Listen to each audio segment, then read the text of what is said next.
విశాఖపట్నం జిల్లా కేంద్రం జగదాంబ జంక్షన్ వద్ద ఓ వస్త్ర దుకాణంలో షట్టర్లు ఒక్కసారిగా మూసుకుపోవడంతో 10 మంది వినియోగదారులు లోపల చిక్కుపోయారు. ఇక సమాచారం అందుకున్నటువంటి అగ్నిమాపక సిబ్బంది చాకచక్యంగా రెస్క్యూ నిర్వహించి వారిని సురక్షితంగా బయటకు తీశారు. రక్షించబడిన వారిలో 6 ఏళ్ల బాలుడు కూడా ఉన్నాడు. ఈ ఘటన ఇక ఎలాంటి ప్రాణహాని జరగలేదంటూ కూడా leading fireman D Nookaraju తెలియజేశారు. Around 7 o'clock so Jagadamba centre ఆపోజిట్లో ఇండియన్ బజార్ దగ్గర షట్టర్ కింద పడిపోయిందని చెప్పి లోపల స్టాఫ్ ఉండిపోయారని చెప్పి మాకు మెసేజ్ రావడానికి ఇమీడియట్లీ చూసాము.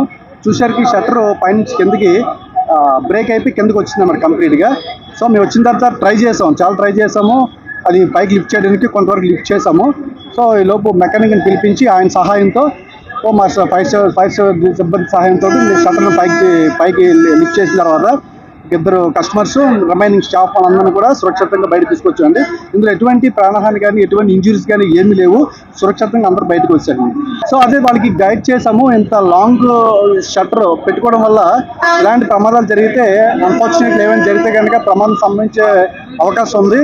ఎవరి మీదైనా పడితే కనుక చనిపోయే ప్రమాదం ఉంది కనుక ఖచ్చితంగా మీరు ఒక ఫ్లోర్కి మాత్రం షట్టర్ పెట్టుకుని రిమైనింగ్ వేరే గ్లాస్ పెట్టుకుని డోరు ఇలాంటి పెట్టుకుంటే కనుక భవిష్యత్తు ఇలాంటి ప్రమాదాలు జరగవని చెప్పి వాళ్ళకి చెప్పడం జరిగింది.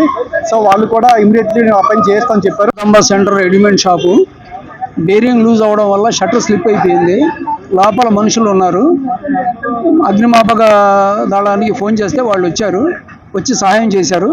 ఆ షట్టర్ ఇప్పుడు రిపేరింగ్ చేసే వాళ్ళు కూడా వచ్చారు. భగవంతుడి దయ వల్ల ఎవరికి ఏమో లేదు, అంతా బాగానే ఉంది, క్షేమంగానే ఉన్నారు. 4-5 ఉన్నారు లోపల. వాళ్ళు వచ్చేసారు బయటికి.